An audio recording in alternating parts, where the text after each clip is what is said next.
would now like Sharon Hawkinson to step forward to sing our national anthem.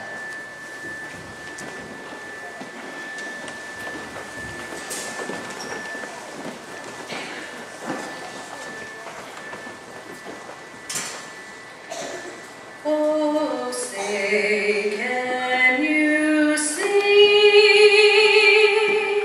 by the dawn's early light what so proudly we hailed at the twilight's last gleaming, whose broad stripes and bright stars through the perilous fight o'er the ramparts we watched were so gallantly streaming, and the rocket's red glare, the bombs bursting in air, gave proof through the night that our flag was still there. Oh, sing us that star-spangled banner yet wave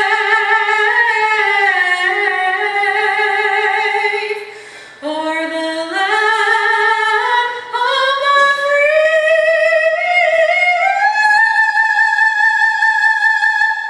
and the home of the brave.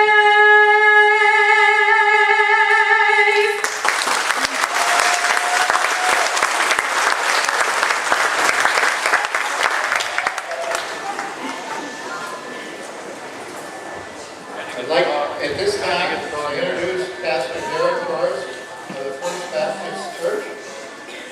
He's also the superintendent of Veterans Assistance Commission of Kankakee County.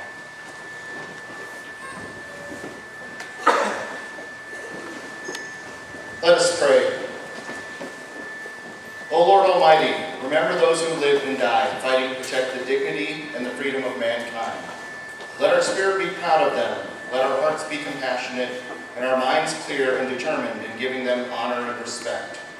Let us be dependent on the loving kindness of the Lord our God. As we remember the departed, let us be true soldiers in war and on peace. Let us be courageous protectors and true guardians of freedom. Let us be true masters of brotherly love. O Lord, guide us in the way of moral responsibility. Enlighten us, who are true believers in ethics and justice. Let this day be a day of commemoration and honor to those who sacrificed their lives in order to give us liberty and our national security. Remember them, O Lord, in your mercy, and have compassion on us. Let us make a generation of wisdom, discipline, and faith. We pray in your holy name. Amen. Amen. I do want to thank John, the American Legion, and the organizers of this event for allowing me to come here and share a few words with you. As John said, I wear many hats, being VFW Life members, one of them. I'm a 22-year veteran of the military. I started out in the Navy, then I switched over to the National Guard. I spent a year in Kuwait and a summer in Afghanistan. I am also an associate pastor at First Baptist Church in Coal City.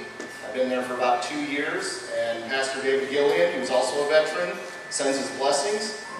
And May 1st, I started as the superintendent of the Veterans Assistance Commission of Kankakee County. We have a great one here in Grundy County, which is led by Ken Buck. So if you know any veterans who are having any difficulty accessing the VA, get them connected with Ken. He's in the county building in Morris. So here's my message. We have the ability to serve a God who knows about suffering and sacrifice. God created us to be perfect and in perfect unison with Him, but imperfection entered through sin. Memorial Day is a day to acknowledge this suffering and sacrifice. Sin makes God weep. So much so that He threatened to wipe out humanity and start over again on 2 occasions in the Bible. War is a sign of sin in the world. The acts that lead to war are atrocities committed against people who are created in the image of God. Yet this day is not a day to remember those who caused war, but to remember those who laid down their lives in war to defend freedom and liberty for all. In the Gospel of John, chapter 15, verses 12 through 13, Jesus says, "This is my command, to love one another as I have loved you. No greater love has one than this, but to lay down their life for their friends." The American service member who takes up arms to defend freedom and liberty demonstrates this command. They are willing to lay down their lives for their friends, family, and fellow citizens. In my life, the names of these heroes are Michael Nixon, Mehdi Jafari, Joshua Harris, Jason Vasquez, Simone Robinson, Kevin Grieco, Robert Rykoff, and Anthony Borostowski. These individuals all served or died in service to their country or in the line of duty. We must not forget those who suffer in the silence of trauma of the war, and the final battle wages not in the combat zone, but in the silence of their own mind. These warriors in my life include Brian Naisman, Nicholas Maskus, Jason Wick, and Lance Peevler. All of these men and women are symbolic of our brothers and sisters who took up the cause of this great nation and paid that cause with their life. This Memorial Day, let us remember those who have fallen in the line of duty, in war, in battle, and those who have left us after their service to this great country. I am a third-generation veteran. Both of my grandfathers served stateside during World War II. My dad and two of my uncles served during Vietnam, and three of my cousins, one of my brothers, and one of my sisters and I have all served. I know that right now at Fort Bliss National Cemetery there is a flag just like this one flying over my grandfather Torres's grave, just like there are flags flying all over the graves of those we have loved across this country and in the American cemeteries overseas. Let us remember them fondly and thank God for their service and sacrifice. Fortunately, the God I serve knows that we cannot be good enough to serve Him on our own, so He created a solution for us to be restored to perfection, to end all wars, and to be reconciled to Him at the cost of His own sacrifice. The Apostle Paul in the book of Romans, chapter 5, verses 6 through 8 says, "For while we were still helpless at the right time, Christ died for the ungodly. For rarely will someone die for just a person, though for a good person perhaps someone might dare to die. But God proves His own love for us in this, that while we were still sinners, Christ died for us." God the Father sent His Son Jesus to end the greatest war, the battle of sin and death, and to allow us all to live in peace and security. Thank you.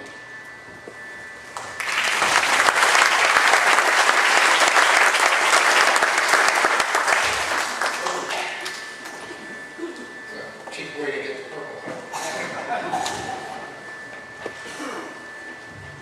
At this time, I'd like to introduce and bring up Dr. Kent Park.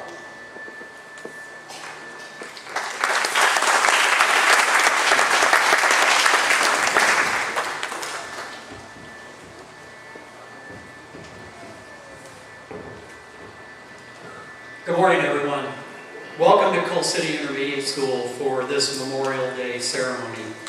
I always feel privileged when given the opportunity to speak today at this prestigious event on this historic day of remembrance. My father is a proud U.S. Army veteran. In fact, about 5 years ago, he led the charge in my little hometown of Assumption, Illinois, with a total population of just over 1,000 people, to raise $100,000 to build their very first Veterans Memorial. To this day, his service to his country is a badge of honor that he uses as the ultimate lesson to his children and grandchildren on the importance of service, giving, hard work, and loyalty. Watching the passion and pride he and his other fellow veterans had as that new memorial was unveiled in my hometown was a moment I would never forget. And it only further enhanced the respect and admiration I have for those who have and are serving our country. It takes incredible bravery, courage, dedication, and a willingness to sacrifice to serve this great nation of ours. I always feel rather unworthy of speaking at this prestigious event because I know that anything I could ever accomplish in my life pales in comparison to the accomplishments of those courageous men and women who have served our country. Therefore, what I have to say to you this morning is said with a great deal of humility and respect for the ultimate sacrifice given by those we are honoring here today. Speaking on behalf of our entire school district, we are so very proud to have the Veterans Memorial and this Memorial Day service right here on the campus of Coal City Community Unit School District Number 1. We are especially pleased that the memorial shares the site with the school that carries with it our longest and richest history and tradition, Coal City Intermediate School. 2 years ago, this building celebrated its 100-year anniversary of the school's opening in 1916. This building was originally constructed as Coal City High School, and it served that purpose until 1971. Once the new high school was built from 1972 to 2000, this became Coal City Middle School. The final transition for this building came after the construction of the new middle school, and since 2001, it has been Coal City Intermediate School, nurturing and educating students in grades 4 and 5. Under the leadership of Principal Tracy Carlson and her incredible staff, this building continues to be a very special part of the stellar reputation that accompanies Coal City School District. Throughout its history, this school has always been a proud pillar of our school district and the communities we serve. We have also been fortunate to be the host site for our community's Veterans Memorial. As an educator, I'm so pleased that the memorial is on the site of this school because it serves as a constant reminder to our young people of the sacrifice those before them have made to maintain an ideal, and of the sacrifice they themselves must be willing to make for that ideal to live on and to flourish. When our students look at the memorial, I want them to see much more than just names, because there are so many valuable life lessons that those names can teach our students. I want our students to understand that nothing in life is going to come easy. I want them to understand that if they want something bad enough, you have to be willing to sacrifice to get it. I want them to understand that if our democracy is to continue to flourish, they cannot watch from the sidelines, but instead must become active participants in the process.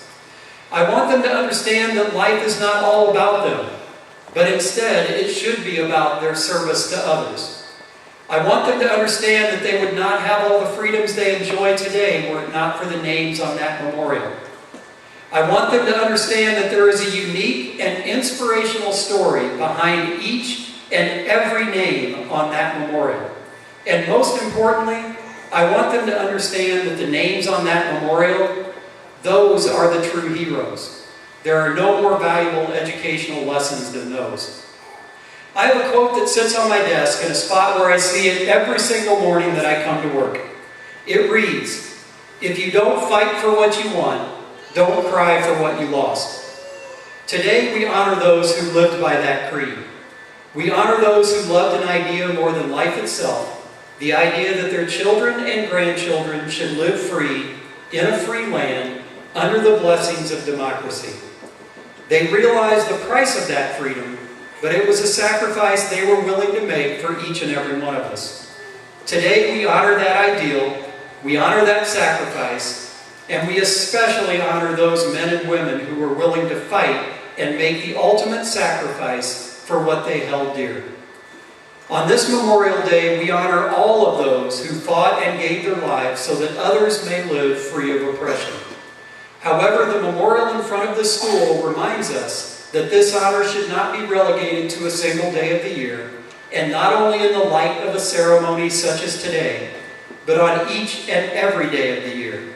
Let us remember their love, remember their devotion to the ideals of democracy, remember their hopes for our future, and remember the ultimate sacrifice they made for all of us. Let us always use this Memorial Day to never forget our real heroes. Thank you.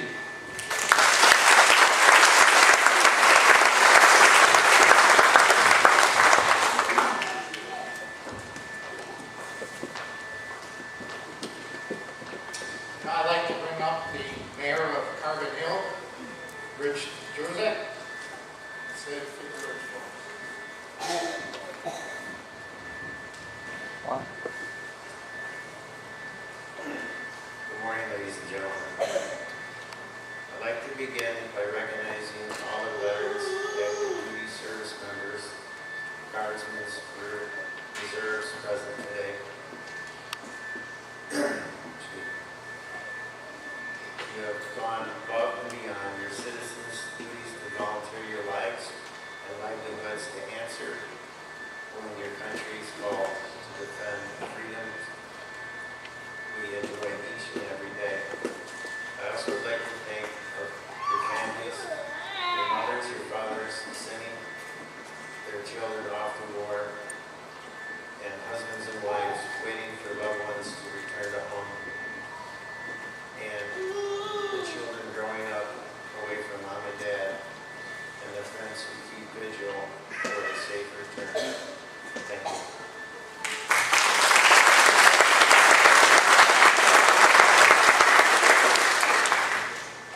And now I call upon Diamond Mayor Terry Kearns.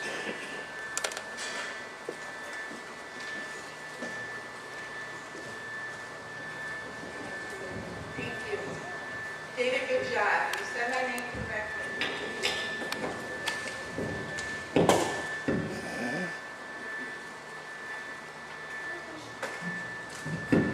Good morning, ladies and gentlemen. It's truly an honor to be here today. Thank you to Commander Grubbins and the American Legion, and to everyone here today who is participating in making this ceremony possible. We are here to salute the men and women who throughout our history have served in defense of our nation. And we're here to honor those who made the ultimate sacrifice while serving.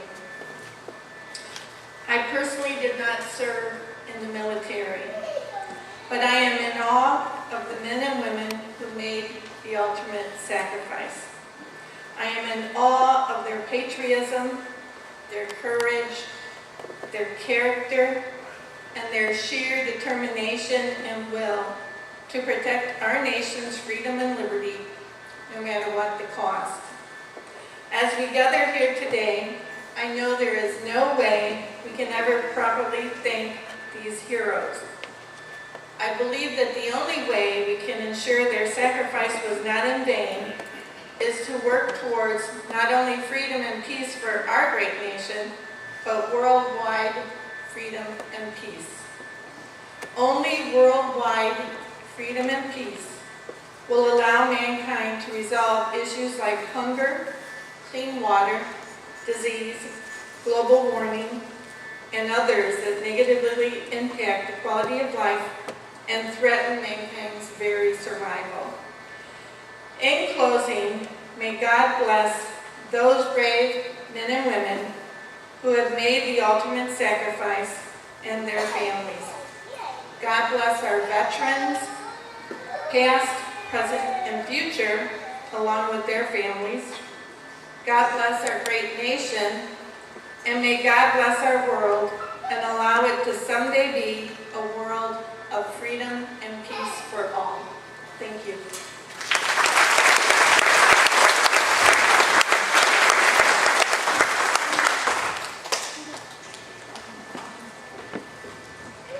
Jack, you're up, buddy. Jack will be reading the remembrance of the war. Thank you.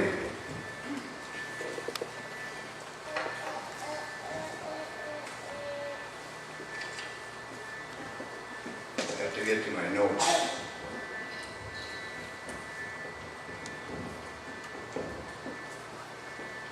My glasses on so I can see. Just a few comments, a little history before I read the names.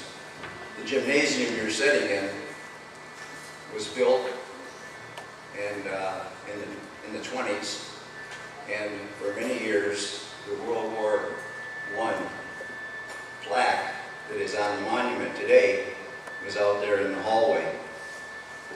In 1948, after World War II, it was decided that a monument was to be built, And the World War II plaque that is on the monument was placed on the memorial that was built out there. It's been worked on a couple of times in the past, but the American Legion and the VFW are in the early stages of doing some refurbishing and some updating of the monument that's out there that has all the names. I want to thank the Boy Scouts who came last Wednesday with their parents, and they washed down the monument with soap and water. It still needs some work, but the granite that's on there, as I did my research, you can't use anything real strong on it, so we just use soap and water. But we're going to continue to, in the future, to look at the monument and try to update it a little bit and go from there. The monument's 70 years old, believe it or not, and it's been worked on 2 other occasions. Jack Phillips did it in the 1980s, and he built a monument, and or not built a monument, but he refurbished it and put the plaques from Vietnam and Korea on the backside. Originally, the monument had World War I on the front and World War II on the back, and then we added 2 more plaques. And Earl Allen, about 10 years ago, chaired the committee that did the granite that's on there now, so that we could add names to it. And for those of you who are veterans, in order to get your name on that monument, up until 10 years ago, if you had not been a Coal City resident when you entered the service, your name could not be put on the monument. And then after it was refurbished, we decided to allow those who lived in Coal City and were residents, property owners for at least 5 years, and if you went into service, you were then eligible to have your name put on the monument. And the latest names, and I hope I don't butcher too many of these are the last names that were put on the monument.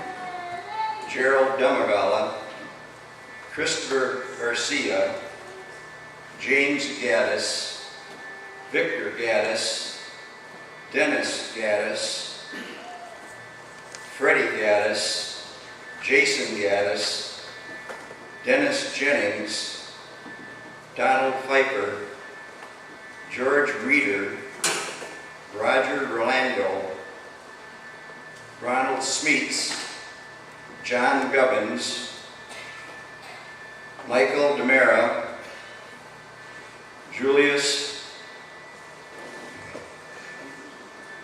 Severia, boy, I knew I was going to do this.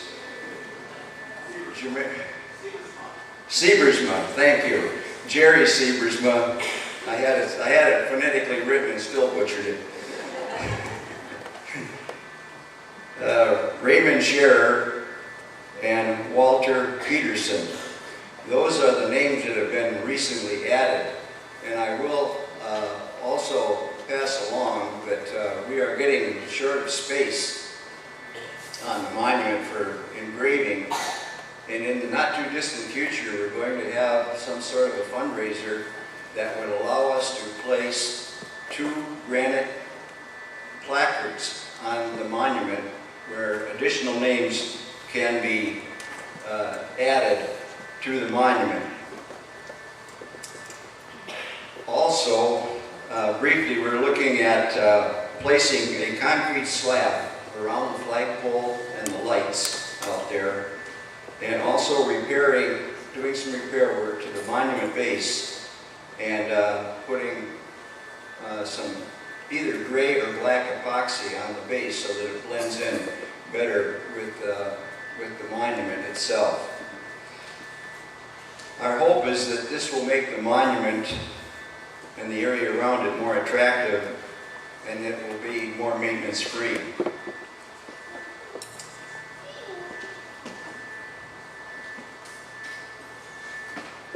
One other thing that I would suggest, that if you go out and look at the monument, if you see something that you think needs to be done, please let me know, and I will work with the American Legion and VFW to make sure that it's done. Now I'll start my part of the program. In May of 1868, a decoration day was established for citizens to decorate the graves of fallen military servicemen and service members. In the year 2000, the last Monday in May was established as Memorial Day. Cities all around the United States are holding celebrations today, just as we are here, to respect all who have served their country, and especially those who have died in the wars to protect our country and the freedoms that we now enjoy. Veterans. All gave some gave all. I will now read the names of local individuals who made the supreme sacrifice during the time that they served. In World War I, 4.8 million served between 1917 and 1918. 247 individuals from our community. 9 individuals made the supreme sacrifice. William Bridell, Peter Cantu, John DeCecco, Rudolph Hayak, Benjamin Kaplan, John Publius, Frank Schwab, Joseph Sistak, and Andrew Tallman. In World War II, 16.2 million served between 1941 and 1945. 381 served from our community, and 14 individuals made the supreme sacrifice. Albert Bima, Lane Bookwalter, Oresti Botari, Bruce Campbell, Dominic Shalufo, Ralph Giroux, Edward Grinrod, Nicholas Groff, Lester Johnson, William Krause, Raymond Murphy, Andrew Sobel, Glenn Viano, and Elmer Willis. Korean War from 1950 to 1955, 5.7 served, 48 individuals served from our community. Unfortunately, none were lost. Vietnam from 1964 to 1975, 8.7 million served, 85 individuals from our community, and Cecil Lee Russell, while in combat, made the supreme sacrifice. I do not have specific numbers for those who have served from our community since Vietnam. However, in 1990 to 91, 2.3 million served during Operation Desert Storm. From 2003 to 2011, during the Iraq War, 2.7 served. And military personnel have been serving in Afghanistan since 2001. Fortunately, no individual from our community has been lost since the Vietnam War. However, in 2014, Lance Corporal Stephen Hancock, a U.S. Marine, made the supreme sacrifice as he participated in a training exercise while serving his country. I ask everyone here today to take time to reflect on what Memorial Day, or Decoration Day when I grew up, means to all of us as an individual. Please share it with the younger generation that is in your life. And especially tell them what this day means to you.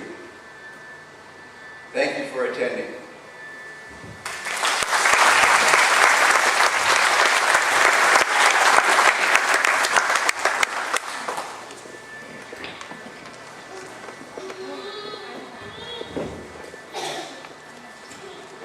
Before we go outside, I came across something that I found very interesting.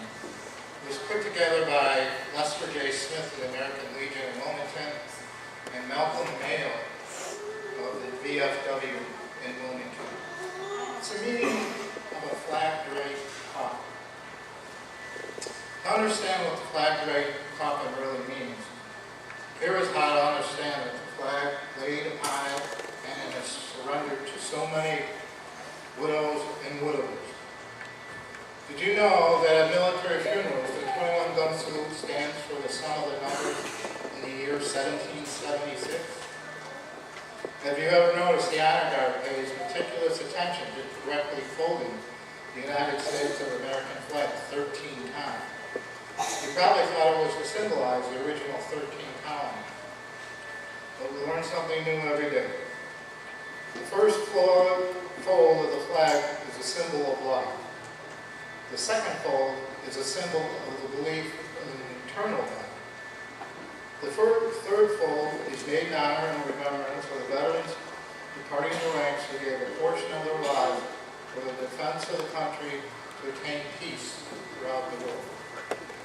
The fourth fold represents the weaker nature, whereas American citizens trusting in God, it is to Him we turn in times of peace as well as terms of war for His divine guidance. The fifth fold is a tribute to the country, for in the words of Stephen Decatur, our country is dealing with other countries, may she always be right, but it's still our country, right or wrong. The sixth fold is for where people's hearts lie. It is with their heart they pledge their allegiance to the United States of America and the Republic for which it stands, one nation, under God, indivisible, with liberty and justice for all. The seventh fold is a tribute to its armed forces, for it is through the armed forces that they protect the country and their flag against all their enemies, whether they be found within or without the boundaries of this republic. The eighth fold is a tribute to the ones who entered into the valley of the shadow of death, that we may see the light of day. The ninth fold is a tribute to womanhood and mothers, for it has been through their faith, their love, loyalty, and devotion that the character of men and women who have made this country great has been molded. The tenth fold is a tribute to the Father, for He too has given His sons and daughters for the defense of the country since they were first born. The 11th fold represents the lower portion of the seal of King David and King Solomon and glorifies in Hebrews' eyes the God of Abraham, Isaac, and Jacob. The 12th fold represents an emblem of eternity and glorifies in the Christian's eyes God the Father, the Son, and the Holy Spirit. The 13th fold, or when the flag is completely folded, the stars are uppermost, reminding them of the nation's motto, "In God we trust." After the flag is completely folded and tucked in, it takes on the appearance of a cocked hat, even reminding us of the soldiers who served under General George Washington and the sailors and Marines who served under Captain John Paul Jones, who were followed by their comrades and shipmates in the armed forces of the United States, preserving for them the right, privilege, and freedoms they enjoy today. There are some traditions and ways of doing things that we have deep meaning.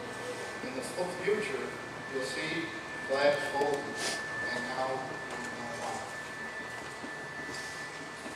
Before we go outside, I want to get as much accomplished inside as possible. We're going to have Pastor Derek again.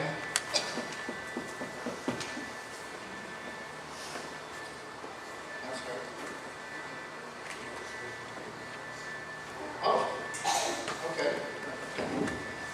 Commander Charlie Brown volunteering to say some words. Thank you, Commander.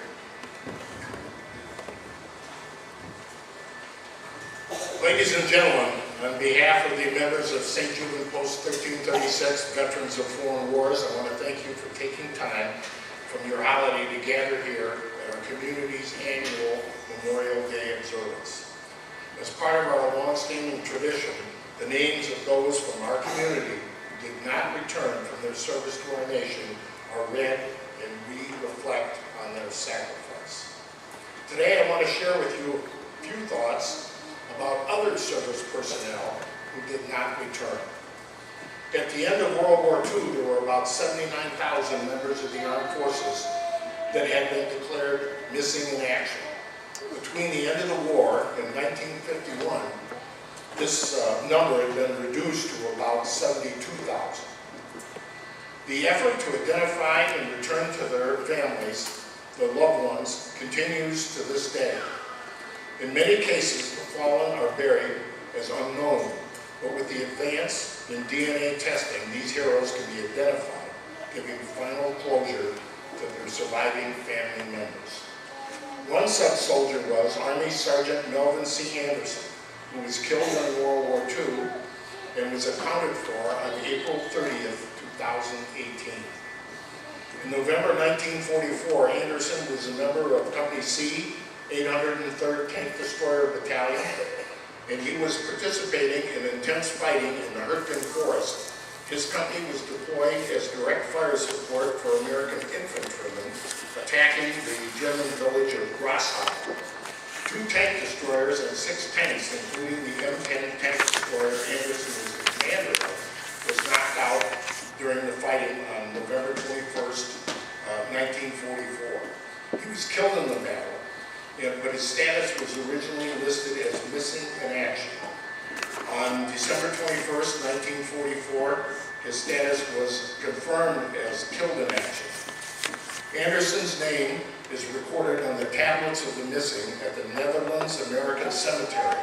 It is an American Battle Monuments Commission cemetery in Margraten, Netherlands, along with the other MIAs from World War II. Although interred as an unknown, his grave was meticulously cared for over the past 70 years by the American Battle Monuments Commission. A rosette will be placed next to his name, indicating that he has been accounted for. At present, there are more than 82,000 Americans who remain missing from World War II, the Korean War, the Vietnam War, the Cold War, the Gulf Wars, and other conflicts. Of the 82,000 missing, 75% of the losses are located in the Indo-Pacific area, and over 41,000 of the missing are presumed lost at sea, either through ship losses or known aircraft over water losses. The remains of Army Major Donald G. Carr of San Antonio, Texas, was returned to his family after DNA analysis helped identify this fallen hero. Records show that Carr was assigned to Mobile Launch Team 3 with the 5th Special Forces Group when he went on a reconnaissance mission from which he failed to return. On July 6, 1971, Carr's flight crashed during bad weather, and a ground team failed to immediately locate the spot where his plane went down. Carr was declared missing in action. The Defense Accounting Agency, which is charged with identifying and recovering, insofar as possible, all of our missing service personnel, said that between September 1991 and March 2014, joint U.S. and the Lao People's Democratic Republic teams conducted more than 25 investigations and site surveys but could not locate his remains. In April 2014, however, a Vietnam citizen contacted U.S. officials about a possible remains found in Con Tam province in Vietnam. The wreckage included personal items belonging to Carr, and his remains were identified through DNA. A service was held on Friday, May 11, 2018, to honor Major Carr. He was buried at the San Antonio National Cemetery with full military honors. Currently, there are 1,598 American servicemen and civilians from the Vietnam War still declared missing. Their names are recorded on the Courts of the Missing at the National Memorial Cemetery of the Pacific, Punchbowl Crater, Honolulu, Hawaii. At the 8 Courts of the Missing, there are inscribed the names of 18,095 American World War II missing from the Pacific including 8,210 Americans missing from the Korean War. Those names on the Korean War Courts of the Missing were added at the dedication of the Court of the Missing in 1966. 2 half-courts have been added since that time, and they record the names of 2,504 Americans missing from the Vietnam War. Carr's name, which is part of this memorial, now includes the rosette to indicate that he has been accounted for. No other country in the world expends more time, more money, and more effort to recover the missing service personnel. It is tragic enough for a family to lose a member in the service to our country, but imagine what it would be like to never really know where your loved one is. When this Memorial Day observance concludes with the placing of the wreath, the rifle volley, and taps, please give a moment to reflect on those 79,000 who still have not been identified. God bless you for joining with us today, and may God bless the United States of America. Thank you.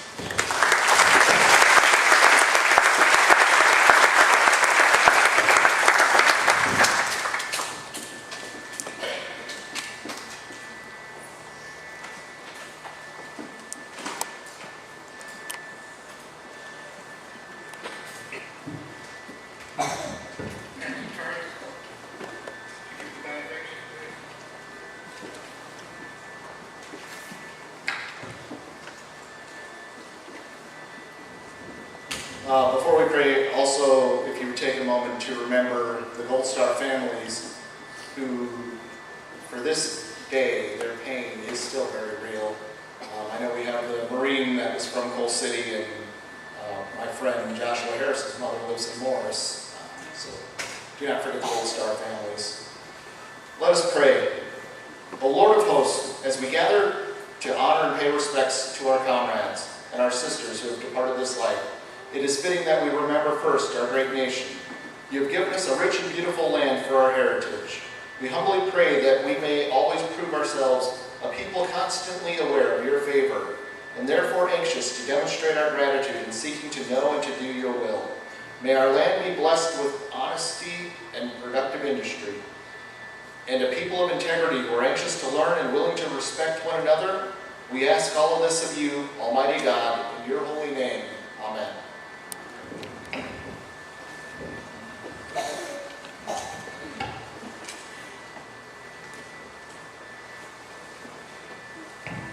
Chairman Hawkinson, would you sing God Bless America?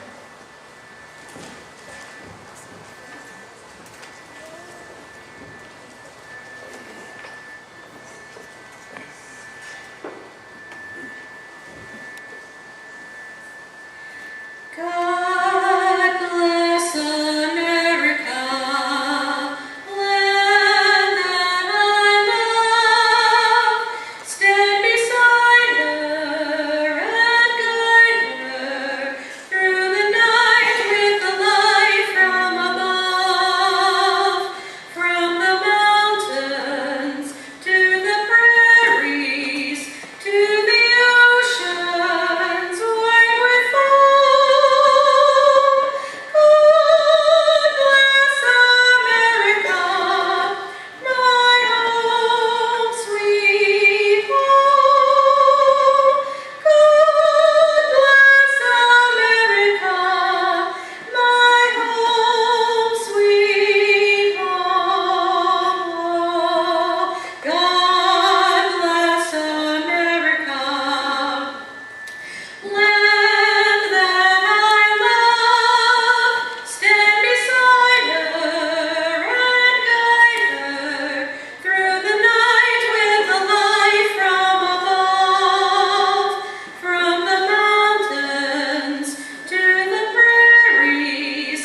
tell you